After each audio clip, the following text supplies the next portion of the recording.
Marinha da França revoluciona sua defesa com investimento em tecnologia. A modernização de submarinos, fragatas e aeronaves fortalecerá sua frota até 2030. A França está revolucionando sua defesa naval com um ambicioso plano de modernização da Marinha com investimentos estratégicos e tecnologia de ponta. O país busca reforçar sua frota e elevar sua capacidade operacional. Modernização inclui submarinos de última geração, fragatas avançadas e aeronaves sofisticadas, garantindo uma força marítima mais eficiente, preparada para os desafios do futuro, conforme estabelecido na Lei de Programação Militar 2024-2030, publicada anteriormente no site Poder Naval. Além de fortalecer a segurança nacional, esse investimento posiciona a França como uma potência naval ainda mais influente no cenário global. A renovação da Marinha aprimora a defesa e impulsiona a inovação tecnológica e cooperação internacional. Esse avanço consolida o compromisso francês com estratégia naval moderna e eficaz para os próximos anos. O programa de modernização da Marinha Francesa se baseia em 4 pilares fundamentais: fortalecimento da dissuasão nuclear, preparo para conflitos de alta intensidade, proteção dos interesses nacionais em território francês e ampliação de parcerias internacionais. Para atingir esses objetivos, vários projetos de grande porte estão em andamento, incluindo novas embarcações e sistemas de defesa avançado. O destaque fica para o porta-aviões de nova geração, PANG, que substituirá o Charles de Gaulle. Esse novo navio será movido a propulsão nuclear e pesará cerca de 75 mil toneladas. A construção está programada para iniciar ainda este ano de 2025, com previsão de entrada em operação em 2038. Outro ponto crítico do planejamento é a aquisição de submarinos nucleares lança-mísseis de terceira geração, a substituição da atual classe Triunfant por 4 novas embarcações está previsto para começar em 2035. Para fortalecer suas capacidades operacionais, a Marinha da França também está investindo em novos modelos de fragatas e patrulheiros oceânicos. As fragatas de defesa e intervenção da classe Amiral Ronarch, que seriam entregues a partir de 2024, tiverão ajustes nos cronogramas de entrega. Já os patrulheiros oceânicos contarão com 7 novos navios entre 2026 e 2029, com 3 adicionais até 2035. Outro reforço significativo é a modernização da esquadra de submarinos da França. Os submarinos de ataque da classe Barracuda, movidos a energia nuclear, substituirão a classe Rubis. Serão 6 embarcações, com o último submarino previsto para entrar em serviço em 2030. Para manter sua capacidade logística, 3 navios reabastecedores de força da classe Jacques Chevalier serão entregues até 2027, garantindo suporte operacional em missões de longa distância. No quesito armamento, a modernização da Marinha Francesa inclui a adoção de novos mísseis e sistemas de defesa. Os mísseis Aster 30B1 NT serão integrados para reforçar a defesa antiaérea e antimísseis balísticos. Além disso, os mísseis de cruzeiro MDCN serão adicionados às fragatas da classe Aquitaine e aos submarinos da classe Barracuda. A Marinha Francesa está implementando um plano de modernização que inclui a introdução de 3 aeronaves E-2D Advance Hawkei para substituir os modelos E-2C a partir de 2030. Além disso, 18 aeronaves de patrulha marítima Atlantic 200 estão sendo atualizadas para o padrão Standard 6, estendendo sua operação até 2035. Essas iniciativas visam fortalecer as capacidades operacionais da Marinha Francesa, garantindo que o país mantenha sua influência estratégica nos mares, melhore sua defesa e amplie sua projeção global.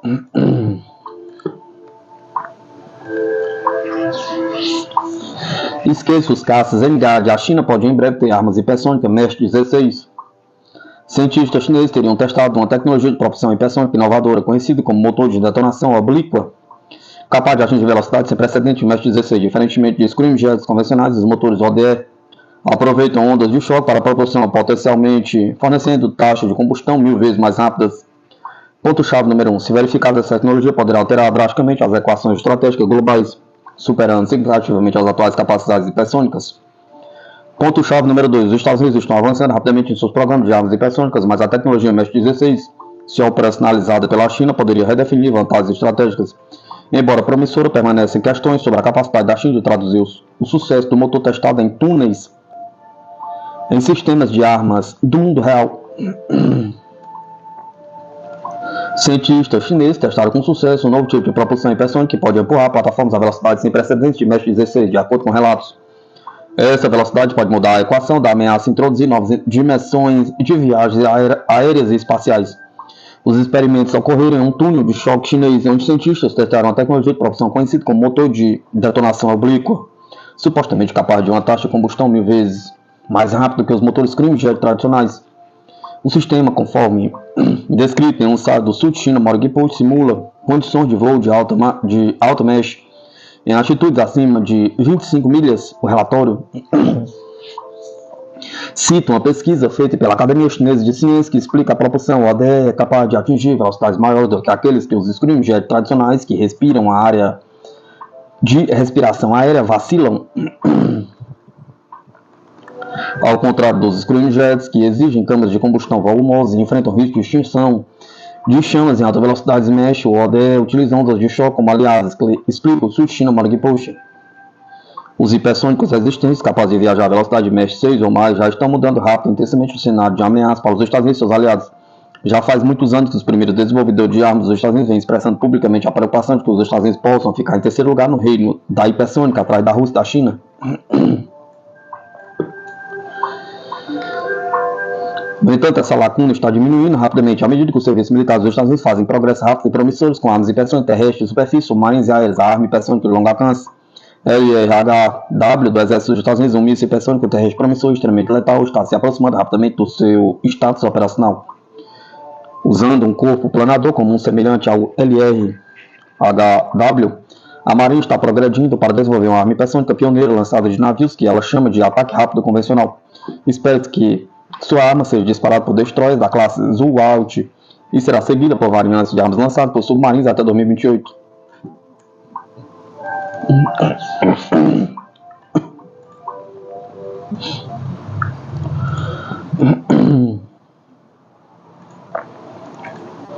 Enquanto isso, a Força Aérea continua a fazer rápido progresso com várias armas hipersônicas lançadas do ar como um F-35 e um míssil Mako lançado pelo F-22. Essas armas estão rapidamente diminuindo a distância que a Rússia e a China construíram no campo dos projetos hipersônicos, e o Pentágono também está supostamente fazendo progresso em direção aos drones hipersônicos, embora projetos relacionados a eles estejam em estágios iniciais. No entanto, embora não esteja claro quão avançadas estão as últimas inovações reivindicadas pela China, a velocidade de Mesh 16 claramente avançaria a curva de ataque de armas bem além das capacidades existentes. As armas hipersônicas emergentes atualmente viajam tipicamente a velocidade de Mesh 6 a um pouco maiores, mas uma arma viajando a Mesh 6 estaria em tremenda desvantagem ao enfrentar uma capacidade de armas hipersônicas inimigas que é muito mais rápida. A principal vantagem que a hipersônica é auto-evidente, se relaciona puramente com a velocidade. Essas armas rapidamente atingiram um alvo inimigo muito mais rápido que qualquer força de defesa poderia responder com contramedidas ou sistemas defensivos. E uma nova arma capaz de atingir a velocidade sem precedente, Mesh 16, pareceria superar completamente qualquer arma hipersônica existente em sua capacidade de atingir um alvo. No entanto, várias razões para hesitar antes de aceitar as alegações chinesas de tais avanços espantosos. Não está claro quão avançada está essa suposta tecnologia emergente, nem quando ou se ela pode atingir o status operacional. Além disso, testes de túneis não são necessariamente indicativos de uma habilidade de voar ou disparar uma arma real, ou mesmo um protótipo nessas velocidades. Há muitas perguntas sem resposta. O relatório do Sul China Morning Post cita um periódico científico chinês que escreveu que pesquisadores da Academia Chinesa de Ciências usaram combustível de aviação RP-3 e querosene comercial comum para demonstrar velocidades hipersônicas inovadoras.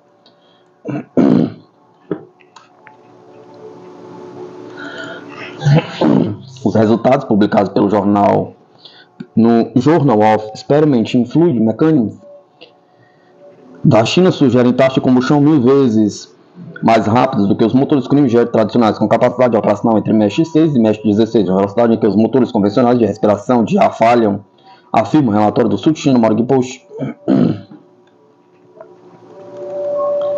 O colapso da Ucrânia de Trump significa um impensável alinhamento com a Rússia. Ontem foi um dos dias mais bizarros da história moderna da política externa dos Estados Unidos. Em apenas um mês, a administração do presidente Donald Trump efetuou uma revolução na política externa americana. Após 8 anos de apoio à ordem internacional liberal, incluindo uma longa guerra fria contra Estados comunistas que buscavam derrubar essa ordem, Trump está levando os Estados Unidos em direção ao alinhamento com a ditadura agressiva, a Rússia, contra parceiros e aliados tradicionais. Esta é uma reviravolta surpreendente. A presença de Trump no Salão Oval com o presidente ucraniano Vladimir Zelensky mostrou até onde Trump pretende ir.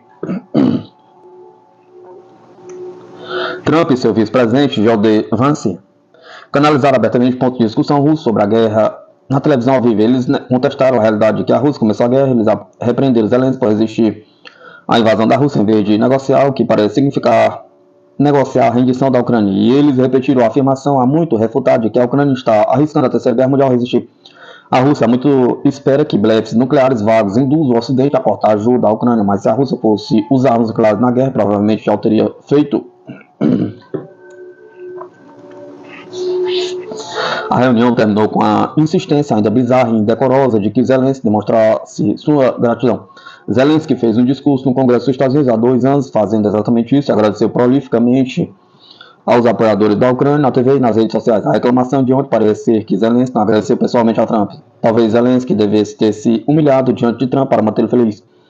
Mas obedeceu ao presidente americano como se ele fosse um rei, distribuindo favores é um servilismo embaraçoso. Se Trump provavelmente ajudasse Zelensky, talvez valesse a pena, mas Trump detesta Zelensky, que já o faz há anos, enquanto claramente admira o presidente Vladimir Putin. Trump parece determinado a ajudar Putin a acabar com a guerra em tempos favoráveis. É improvável que Zelensky tenha conseguido qualquer tipo de acordo significativo com Trump. O establishment tradicional da política externa dos Estados Unidos ficou horrorizado com a coletiva de imprensa. A ruptura dos Estados Unidos com a Europa e o Canadá, impulsionado por Trump, agora vai aumentar. Os Estados Unidos ficarão cada vez mais sozinhos no Ocidente. A grande parte do mundo da mídia trumpista parece entender isso. Daí sua crescente discussão sobre se Zelensky foi educado o suficiente, grato o suficiente, deveria ter usado um termo e assim por diante. Isso muda o assunto do espetáculo vergonhoso de um país poderoso intimidando um país fraco sob invasão. Mas esse debate sobre as maneiras de Zelensky é apenas uma crítica teatral, é irrelevante para a questão real em questão. Como terminar a guerra em termos de decência para a Ucrânia, ao mesmo tempo em que reconhece que suas demandas completas, restauração territorial, integração mais profunda em instituições ocidentais e compensação russa são improváveis.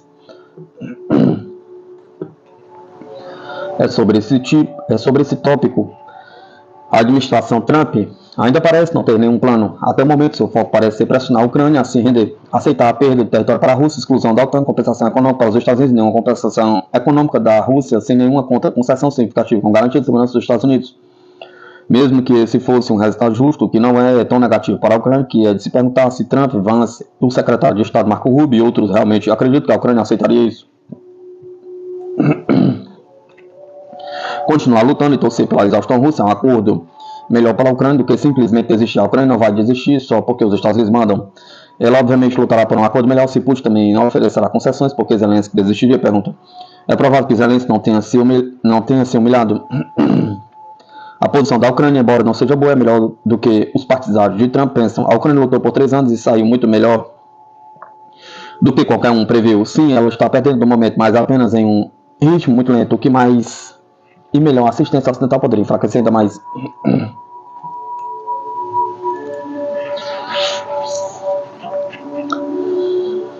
Não está claro por quanto tempo a Rússia pode sustentar os custos massivos desta guerra para ganhos menores, dado seu desejo estratégico maior de ser um competidor para dos Estados Unidos, Europa e China. Em algum momento a Rússia também precisará de uma pausa. Dando um passo para trás, esse coletivo de imprensa parece muito com uma armação de Zelensky por Trump e Vance para justificar a ruptura com a Ucrânia, que eles há muito queriam de qualquer maneira.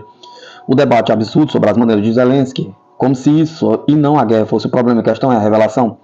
Trump vem sinalizando sua rejeição à ordem internacional liberal há semanas, com a ameaça contra o Canadá, Dinamarca, Panamá e México, ou chamando Zelensky de ditador.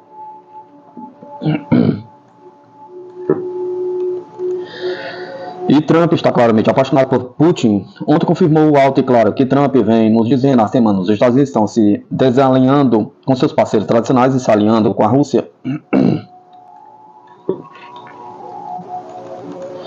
Apenas 62 navios, a Marinha Real inglesa está encolhendo para nada. A Marinha Real inglesa, que já foi a frota mais dominante do mundo, tem diminuído constantemente em tamanho e capacidade. Do pico de 1.400 navios durante a Segunda Guerra Mundial para apenas 62 hoje, a Marinha Real Britânica enfrenta desafios significativos. Embora seus 2 porta-aviões simbolizem suas ambições navais duradouras, eles não têm navios de escolta e grupos de ataque suficientes para serem realmente eficazes.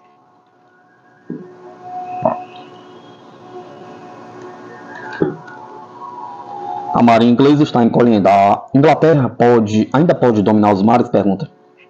A Marinha Real tem uma longa e colorida história e salvou a Inglaterra contra seus inimigos mais de uma vez. Infelizmente, no entanto, a marinha inglesa continuou a encolher. No dia 24, no final de 2024, a força caiu para cerca de 32 mil pessoas e 62 navios comissionados.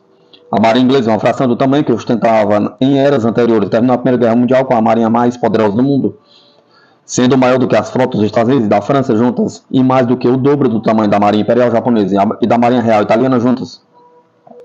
Apesar das reduções durante o período entre guerras, na véspera da Segunda Guerra Mundial, a marinha inglesa ainda era a maior do mundo. Em 1939, o primeiro Lorde do Almirantado comandava uma frota de mais de 1.400 navios. Isso foi bastante reduzido nos anos do pós-guerra devido ao enorme fardo econômico que a guerra causou à Inglaterra. O declínio do Império Inglês também reduziu drasticamente os fluxos de receita que entravam nos cofres do Tesouro à medida que os Estados Unidos assumiram o papel de policiamento dos mares que a marinha inglesa outrora detinha. A força desta diminuiu em tamanho de acordo. A maioria das marinhas começou a aposentar navios de guerra grandes e caros à medida que mísseis guiados lançados de navios menores se tornaram mais facilmente disponíveis, mas a marinha real ainda tinha 900 navios depois da guerra. Na época da Guerra das Ilhas Malvinas, estava claro que o foco da marinha inglesa em se tornar uma força antissubmarina a deixou sem capacidade para se envolver em guerra expedicionária.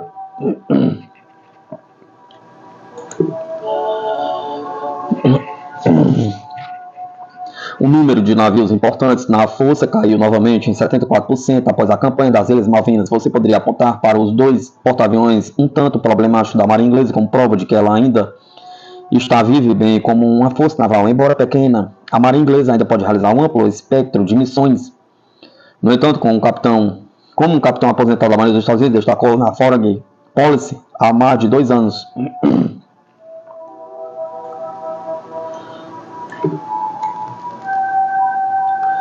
Se a Inglaterra vai ressurgir como uma potência marítima, eles vão precisar de mais do que apenas os porta-aviões. Você não constrói porta-aviões para presença. Os porta-aviões são a fonte de projeção de poder definitivo. Então, se você não tem o resto dessa força, o porta-aviões se torna um ativo em desperdício. Como o mesmo artigo detalha, o problema é que a Inglaterra não tem ativos suficientes para criar o que Washington reconheceria como um grupo de ataque de porta-aviões adequado em termos do Pentágono. Cada porta-aviões precisa de 3 navios menores como perímetro defensivo em águas traiçoeiras e de 65 a 70 jatos disparados por porta-aviões.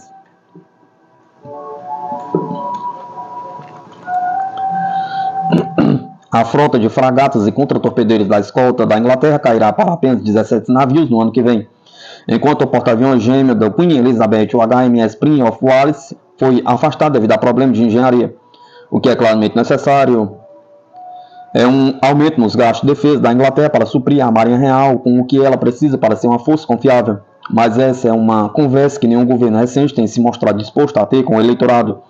Em um artigo de outubro de 2022 para a Royal United Service Institute, o vice-diretor da organização declarou claramente que houve muito pouco tentativa de preparar o público inglês para os sacrifícios que serão necessários para um nível semelhante e obrigatório de aumento para a defesa.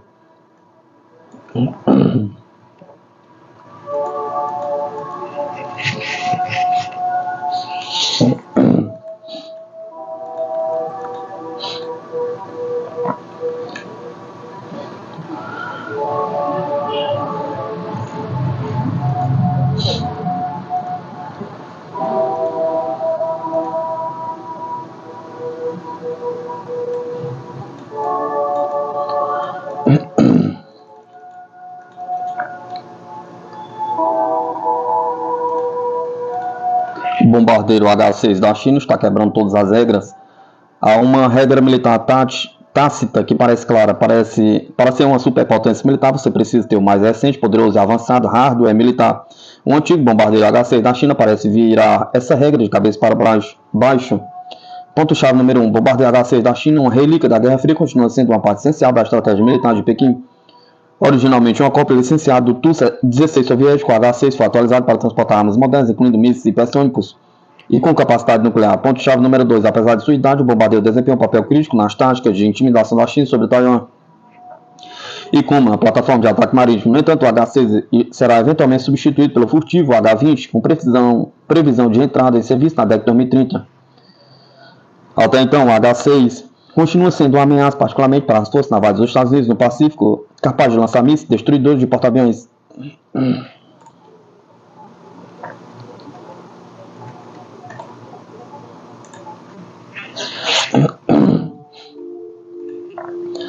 A China usa o bombardeiro H-6 desde 1959. A União Soviética entregou o primeiro Tu-16 Badger à China em 1958. A Xi'an Aircraft Industry Corporation começou a produção licenciada de aeronaves logo depois. A empresa o designou como H-6, que voou pela primeira vez em 1959. A China produziu o primeiro H-6 construído domesticamente em 1968. A ideia é uma parte considerável da Força Aérea da China. Cerca de 156 bombardeiros foram construídos cerca de 120 ainda estão operacionais. Assim como o B-52 Fortress dos Estados Unidos, o H-6 suportou uma vida operacional muito longa devido ao seu design e versatilidade. O H-6 também se adaptou para transportar armas modernas. Os chineses acreditam que o bombardeiro continuará servindo como dissuasor nuclear e aeronave de ataque marítimo por muitos anos, apesar de sua idade avançada. O H-6 é uma versão construída sob licença de bombardeiro soviético Tu-16 Badger, que voou pela primeira vez em 1952. Os dois lados trabalharam juntos em um programa de produção conjunto para construir aeronaves e outros projetos até a grande cisão sino-soviética.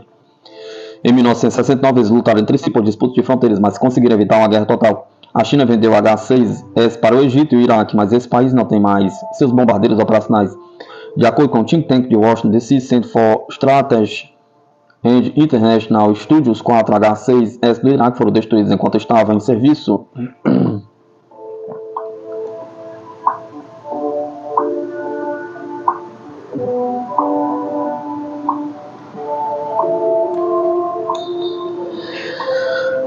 O H-6 tem 4 tripulantes e é movido por 2 motores turbofan Soloviev D30 KP2, cada um com 27.000 libras de impulso. Sua velocidade máxima é de 670 mph e sua velocidade de cruzeiro é de 477 mph. Seu alcance de combate é de 2.200 milhas. O H-6 agora pode transportar vários mísseis de cruzeiro à superfície, antinavio, lançados de ar e mísseis hipersônicos, incluindo NX. Então, mísseis balísticos lançados do ar com capacidade nuclear. Ele também pode transportar 26.500 libras de bombas, tanto guiadas quanto não guiadas, bombas burras, mas não pode mais transportar bombas nucleares de queda livre, pois não era possível confiar que o H-6 penetraria no espaço aéreo inimigo. O H-6 não servirá por muito mais tempo. Ele teve uma longa vida útil, mas a China encontrou um substituto, o H-20, mais recente. Nas mídias sociais mostram ela na furtiva em forma de diamante.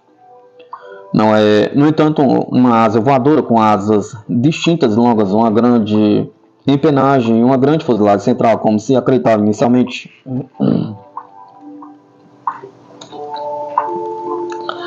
A China espera que o H-20 esteja operacional na década de 2030. Muitos antecipam que a fuselagem terá um alcance de 10.000 milhas, permitindo que a China projete poder além da segunda cadeia de ilhas e de seu conceito de defesa estratégica. Com reabastecimento aéreo, a aeronave poderia cobrir o globo. Disse o Pentágono, acrescentando: espera-se que empregue armamento convencional e nuclear e apresente um design furtivo. Até então, a plataforma permaneceu como a espinha dorsal da força de bombardeiro da China. Com armas e equipamentos atualizados, a China usou o H-6 para aterrorizar Taiwan. Os chineses frequentemente voam para a zona de identificação de defesa de Taiwan para fazer declarações políticas contra o desejo de Taiwan de permanecer independente. A China sempre considerará a parte da China. A China sempre considerará Taiwan parte da China. E a mais nova variante, o H-6K, carrega o YJ-12, que quando disparado em grande número pode sobrepujar as defesas aéreas da Marinha dos Estados Unidos.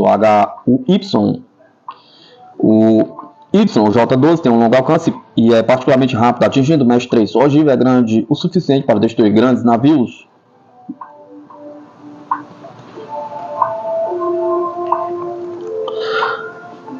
O YJ-12 também é preciso, com um sistema de navegação inercial vinculado à orientação por satélite. Outro míssil que tem a atenção da Marinha dos Estados Unidos é o suposto míssil de cruzeiro assassino de porta-aviões, o CJ-10A, com capacidade nuclear, que tem um alcance de quase 1.400 milhas. A China deixou claro que quer que suas forças armadas estejam preparadas para a guerra até 2027, que quer Taiwan de preferência sem disparar um tiro, porque gostaria de assumir a lucrativa fabricação de microchips de Taiwan. Então eles continuarão a forçar os limites sobre o espaço aéreo de Taiwan, desempenhando um grande papel nisso. Continuarão os bombardeiros H-6 com suporte de caça e os porta-aviões da Marinha dos Estados Unidos serão forçados a manter distância.